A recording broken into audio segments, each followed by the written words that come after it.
PS, I'm recording this pre the Tottenham game, which I think may be tough given Tottenham's new defense under Thomas Frank, but I see City winning. Anyway, this is why I think City may be the strongest team in the Premier League this year, mainly because of the signings. Let's just look at the 6 that they've signed. Tijani Reinders for 55 million. The 2 Ryans, Ait Nouri and Cherokee, for that £6 million each. James Trafford for 31 million.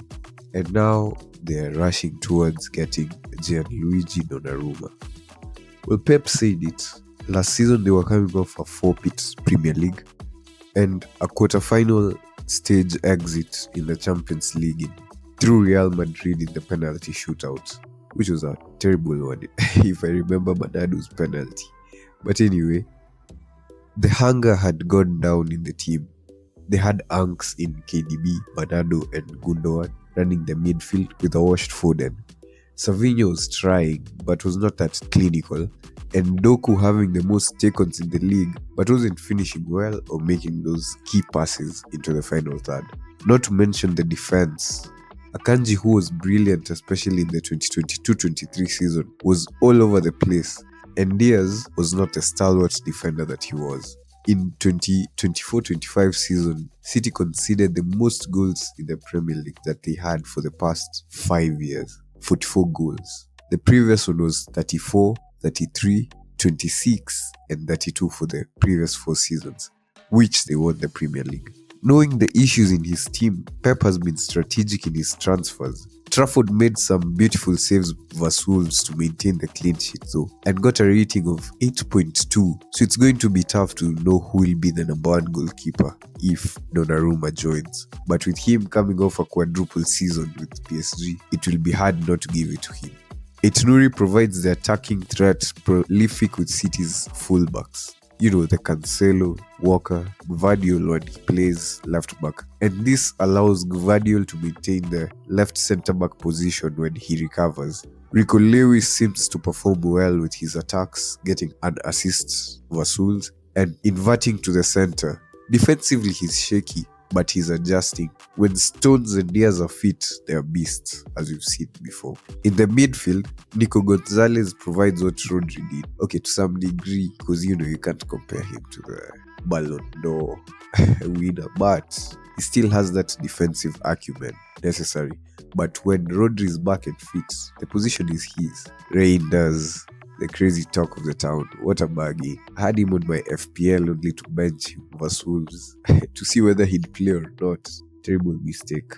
Because I had watched him for his debut for City vs Palermo and I knew he was a dark horse. He came in the second half and changed the game. Nearly got his hat-trick as well. He's a more composed on the ball Gundogan, and does not just get into the box to attack the goal, he carries the ball as well. This was imminent in the Wolves game with his goal and assist. But the scariest bit is his connection with the brute force of Haaland. If he replicates the De Bruyne-Haaland duo from 22-23, City could run riot. And then Ryan Cherokee and Mamouche, who are in preparation for a post-KDB City. And I think Cherokee was a bargain, and him being given the number 10 means he may be part of that team more often than we think, given the Pep roulette. With Foden ghosting, Pep needed a player not scared to do what's necessary, whether shoot accurately, have insane technical capabilities and maturity on the ball, despite being only 21 years old. We saw a glimpse of his prowess in Spain vs in the Nations League, and his goal vs Wolves. Mamouche can occupy Haaland's position in case of an injury, and he has bangers in him too. I'm not even going to talk about Haaland, guys. It's 2025. The guy was criticized for scoring 22 goals in the so-called hardest league in Europe. Come on, man. The guy's a beast. Anyway, this is what makes me think City is this season's scariest team.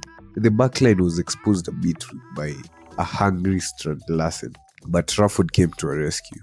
It's only August, so let's see where they'll be in the next few months.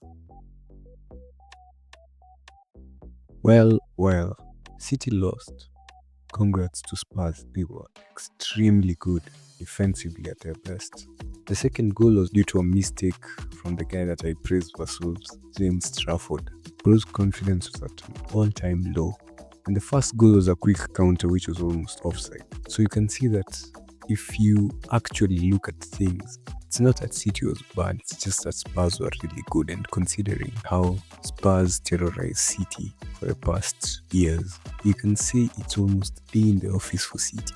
Something that I spotted was that the main issue that I had with this team from last season is that it has no creativity versus a low block. They just pump corners to the wings and then they try to get the center pass to the center and try to push through. And there's no person to. Actually, they do have people too, but it's just not working out. And it wasn't working out even last season. And it was very evident after Arsenal in the first games of last season when Haaland hit Gabriel with the ball in the head. It required a corner for them to score was Arsenal. And since that time, you will see that their creativity against a highly defensive team, it's really wanting. So not to mention how the midfield was bodied by Sal and Co. Whenever Reinders got the ball, it was just bodied off it. The one who was trying was Cherokee, but he can't do it alone. And the creativity was just dead. Rodri came on and had some spark, not gonna lie. Rodri actually, you could see that there were some passes he was making that actually were different, from what the other team was doing. But definitely Spurs. I wouldn't say offensively they were that great. They weren't that great, but defensively, my goodness. Thomas Frank has made that team perfect. Van de Ven, Romero. Oof. City had 3 good chances in the first half, with Mamouche and Reinders being selfish and each not passing to the other when the pass would have led to a goal. And you remember that Mamouche shot directly at the keeper after a Haaland David Silva-esque dribble. And then that pass, that deserved a goal. If it was Alvarez, that would have been slotted in.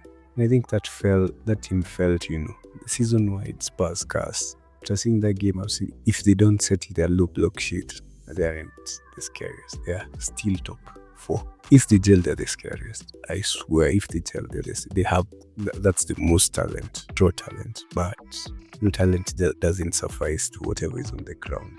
That's the issue. Anyway, for the scariest team, I'll say Arsenal.